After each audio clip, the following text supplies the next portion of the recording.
the lifting of the age limit. And of course, this was a controversial bill that, of course, and was finally appended to by the president last year, around December. But of course, the contention was about September. And, it is from, this build-up, of course, his support for the NRM and also his support for the lifting of the presidential age limits, that the president feels maybe his silence could have taken his life because of his political ideology. And while the president was at his home on Saturday morning, he did mention that they will find all the killers, and these killers will also pay. And while at the Heroes Day celebrations in Kakumiro district, he reaffirmed and reiterated that the killers and anybody else who engages in this kind of practice will pay dearly. And he actually said they will pay with their blood. Members of parliament, of course, were not happy about, the statements made by the president. I can only quote one, Mwizuche, Honorable Francis Mwizuche, who in parliament earlier today said that the president cannot continue calling these people idiots and calling their actions stupid, because we cannot continue being killed by idiots and then call their actions stupid, because these people have now turned out to be serious killers. So something needs to be done. And of course, this was a sentiment that was shared by many other members of parliament in there. They, tasked the security members there. Of course, we saw Honorable Bright Ramirama trying to assure them that everything will be brought to book, all these people will be brought to book. And earlier, a day before, on the State of the Nation address, the president had also addressed that some of the killers in these high-profile murders, including the late Felix Andrew Kawesi and also the late state prosecutor Joan Kagezi and many other Muslim clerics, that these have been linked to the ADF, and most of them had been, captured, and they are being held, and of course they will be taken to court to answer for their crimes. But in that statement, in particular, mentioned that they have about 90 people, and he also went on to mention that some of them were killed at a raid at a mosque here in Usafi Market here in Kampala. Unfortunately, on that day, Honorable Abiriga also spoke about security, and that day he was mentioning that on Saturday, which was yesterday, he was meant to be in his home district, to talk about issues of security and to also talk about what the president spoke about in the State of the Nation address.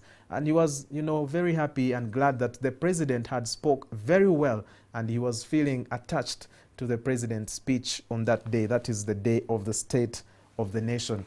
And unfortunately, nobody knew that Abiriga would then be flown home lifeless. But, unfortunately, that happened on Friday before he had traveled to his home area on Saturday, like he had talked to us earlier on the State of the Nation address.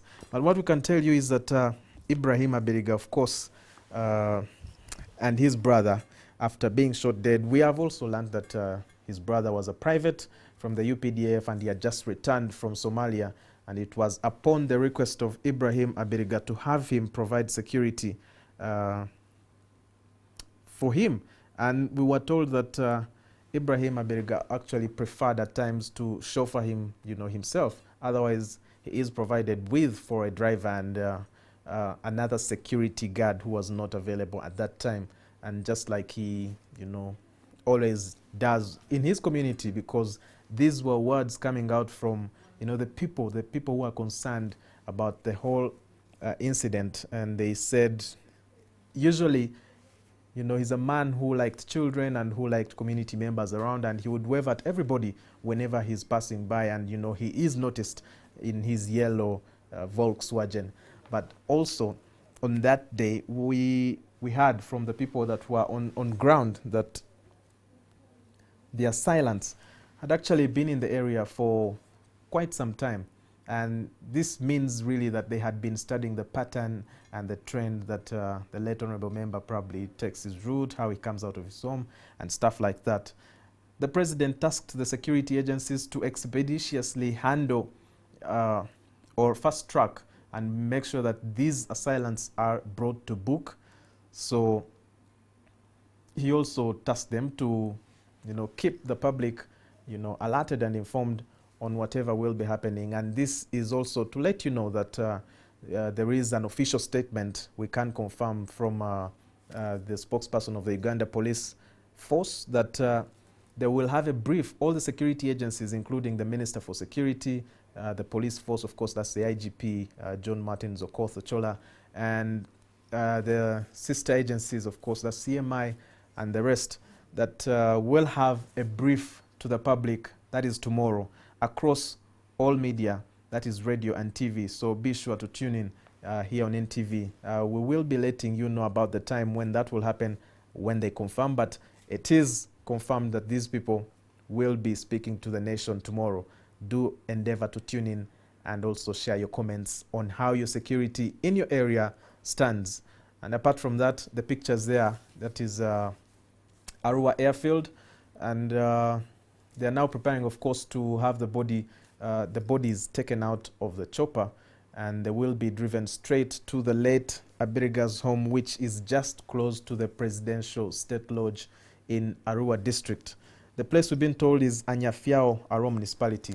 So for those who probably will be on their way today, tonight, or even tomorrow morning, as early as you can get there, that is a place you don't need to look for directions. And his final resting place, or their final resting place, because there were two of them, him and his brother, unfortunately, their final resting place will be Lukudu Village, Eramva Parish, Rhino Camp Sub-County in Lower Madi constituency in Arua district. And of course, since the unfortunate incident of the shooting of the two people, sentiments have been around security, and here at NTV we have also, spoken to some security experts to tell us how we the citizens, not just the high-profile people, can be part of providing, information to our security agencies to see that we reduce this kind of laxity and probably, such incidents from happening again. Because what we have also learned from the past is that the trend is almost the same. The people on borders, they come and kill people and then they just walk away. And there's been a lot of promise from the government and from the security agencies that these people will be brought to book. We will wait for their statement tomorrow as they address the nation on the state of security in the country.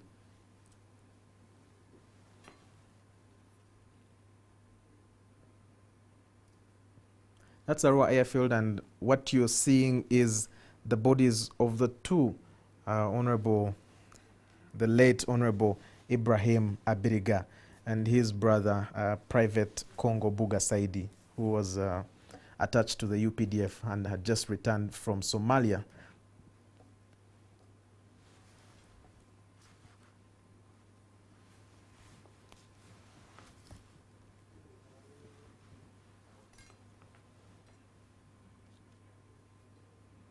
All right, like we earlier mentioned, you can see the crowds there at the airfield, and they are being stopped from actually, reaching the plane or reaching the part where the bodies are being transferred from the plane to the ambulance.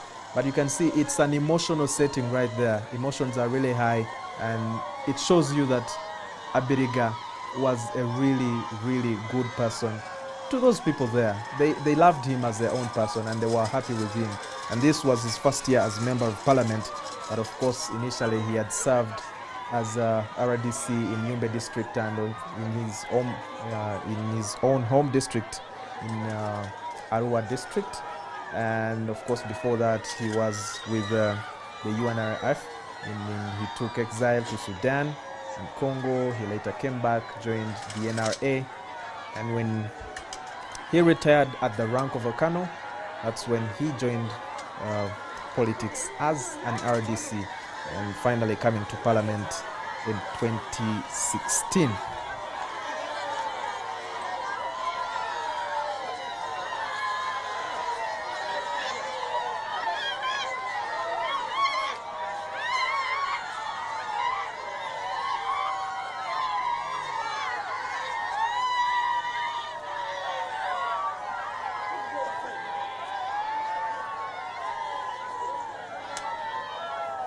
All right, you can see the crowds are really enormous.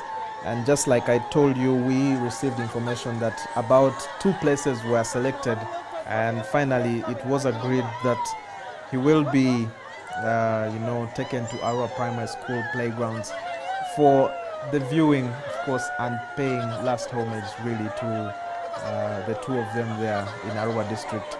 And one of the reasons is that, of course, he was a loved man and the people were very many. They could not all be accommodated at his home. So the people who will be at his home today will mainly be members of parliament and his relatives and a few selected members who will be allowed into his home to pay for the night vigil tonight.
on your screen there are, pictures coming to you live from Arua, and of course we have left the airfield. We are no longer at the airfield. His body is being transported to his home, and of course his body alongside that of his brother Congo Buga Saidi, who was also shot on the same day as they approached their home about 300 meters away from his home. And his body right now, of course, is being taken to his home, which is just close to the presidential state lodge in Arua district, and that is in Anyafio, Arua municipality. From there will be a vigil tonight for a few selected people that can fit in their place. And just like I told you, his place is not that big, really. That's the information that has been shared, and the access will only be limited to members of parliament and his colleagues in the same line, and relatives, and of course a few people here and there, probably their neighbors. So if you do not have a chance to attend the night vigil tonight, there will be a prayer session tomorrow morning, which is Monday the 11th, at Arua Primary School playground, and this will be open for the public to pay their last respect to the late Ibrahim Abiriga and his brother Saidi Congo. But Abiriga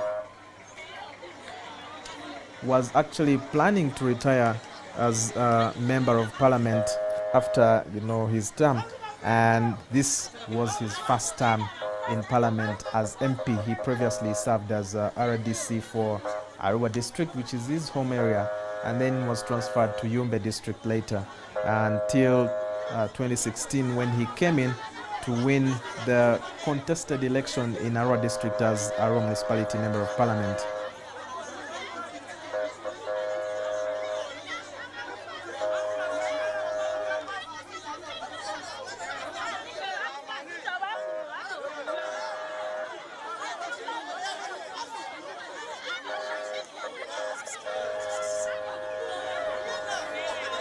And what you can see, there is really a lot of congestion on the road. The ambulance also has, to take some time. They will also probably take some good time to arrive to his home. But the program for now, and this we quote from the chairperson organizing committee in Kampala, Honorable Obiga Kania, is that there will be a night vigil at his home once they arrive today.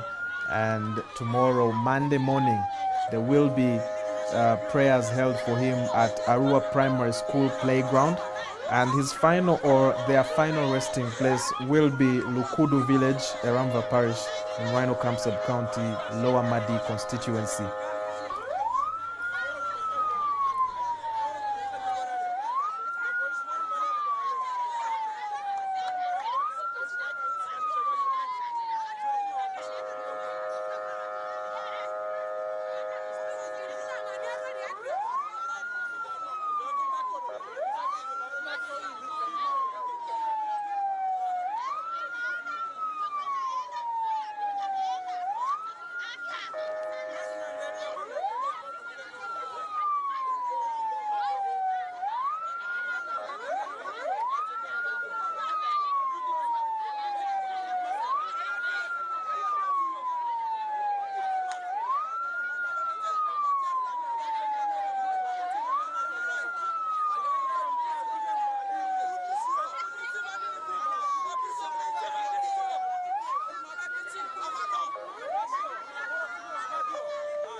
Just a brief profile of who the late Ibrahim Abiriga was.